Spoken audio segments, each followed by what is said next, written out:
Hello, welcome back. We're gonna do a review on Fourth Wing. I don't do reviews a whole lot on my channel. I just don't. I don't really have time for them. I don't really know how to do them. So we're gonna see how this goes. My son is behind the camera in a little chair playing with toys, so sorry about the rattles. Anyway, Fourth Wing. I had bought this the day it came out, or the day after, I can't remember which, at Target, because I was just walking the aisles and I'd seen this advertised on Facebook, and I was like, oh, that sounds interesting, and then saw it, and the sprayed edges are what got me. I was like, oh, that's beautiful. Even if I don't love it, this is a beautiful book, and I wanted to buy it, so I did. So that alone is what pulled me in. So I've been sitting on it for a month, had been reading some other books, and finally was like, okay, I need to read this, because at this point the hype was blowing up. Everyone was talking about this book. So I finally sat down to read it, and I blew through it pretty quickly.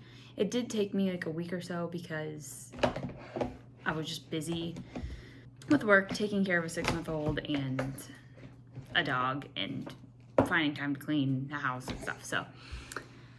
So okay, my overall thoughts on this is it's so good.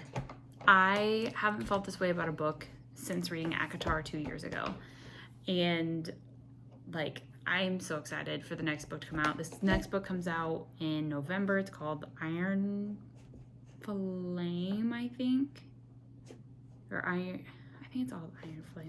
I don't know. I'm very excited about it.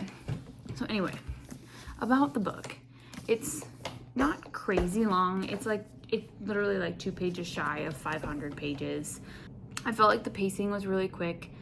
Reading it, I was able to read it really fast. The margins and the white space on the page made it go really quickly.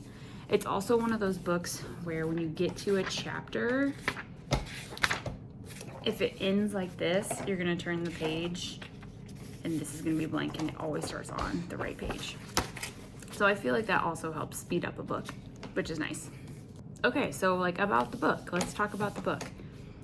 This is a military school for your college aged kids, so 20 years old. There's different sections, so there's the scribe quadrant and the writer quadrant, and I think there's one more, and I can't think what they're called. There's one more quadrant. It's the infantry or something. So anyway, our main character, her name is Violet. She has trained her entire life to be prepared to go into the scribe quadrant. Her dad was a big part of that, and then she grew up doing that and was planning on that. But her mom, who's the lieutenant general, was like, yeah, no, you're a Soren Gale, you're going to the writer's quadrant. So the other thing about our main character is that she has Ehlers something, EDS. It is a chronic illness that basically makes your bones really fragile. They can hyperextend, and your body can easily bruise, and kind of has almost a translucent tinge to it. So she has that. So there's EDS representation, chronic illness, in our main character. And so going to the writer's quadrant is not the smartest move for her, because literally death happens every other day. No, literally every day. So when you go to the writer's quadrant, to even get there and become a cadet, you have to cross this parapet, which is really narrow and dangerous, and most of the people that are crossing it fall to their deaths before they even get into the writer's quadrant. And so obviously our main character is going to cross it, because otherwise this would be a very short book. So once she's there, she has to start training to become a writer. So you start training, you take classes, and then eventually you do this series of events to get your dragon, because it's a dragon writing school. So you do this thing called the gauntlet, which is this obstacle course, and once you pass that, then you move to the presentation day, which is where you go kind of tour-ish all the dragons. You see all the dragons that are willing to bond with a rider. And then you go to threshing, which is where the dragons bond. So when a dragon bonds with the rider, they are able to channel some of their power through the rider, and that rider will kind of manifest a signet, and I still don't know if I'm saying that right, and will have like kind of a unique power. Everyone has like little magics where they can like summon things or unlock doors or cast wards or whatever, but when you bond with your dragon, you get a specific unique power. So anyway, threshing comes, and that's when your dragon bonds, and then you just keep taking classes and learning until whatever. So that's like the basis of this book. 6 years ago, there was kind of like a rebellion.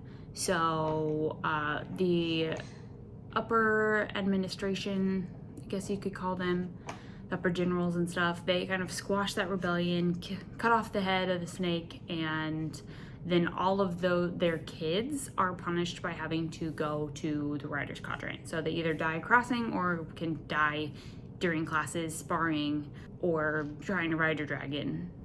And so it's pretty much a death sentence no matter what, but they have the chance for survival. And the head of, or the oldest of those rebellion kids is named Xaden Riorson, and Violet's older sister kind of warns her to stay away from him from the very beginning of the book. So that is kind of the basis. I won't go further than that. I feel like I explained it pretty well. So some kind of like characteristics in this book, enemies to lovers, like dragons, magic. There's another disability rep. There is someone who is deaf in the scribe quadrant, and she uses sign language, and our main character also knows sign language, and so does one of the other main characters. So there's some sign language representation, deaf representation in here, which I think is really cool. Again, like I said, the chronic illness, EDS representation. There is a lot of death, like a lot of death, though it's never really graphic. There is some that might be a little graphic, but typically not too bad. There is spice. It's not, I don't know, there's spice. And there's like a rebellion, so like you get some of that kind of feel, that like post-rebellion feel. Some really cool stuff. It does give me some feels from like other series. I did a reading vlog on this, where I talked about how I felt like there were different like books that it reminded me of just certain aspects, which totally fine. But it is definitely its own book and is amazing.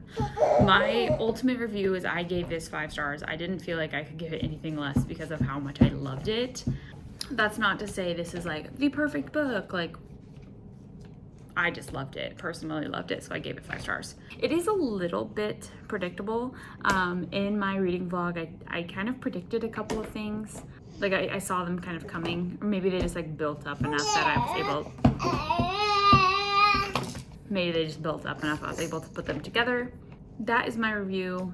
If you're curious about anything, drop a comment, let me know, I'll answer it. I loved it. I can't wait for the second one to come out. It comes out November 7th, I believe. So I've already pre-ordered it. I can't wait to read it. If you've read it, let me know your thoughts. What did you rate it? What did you think about it? Are you anticipating the next book or not? Yeah, I loved it. Anyway, I hope you guys have a great week, and I'll see you guys in my next video. Bye!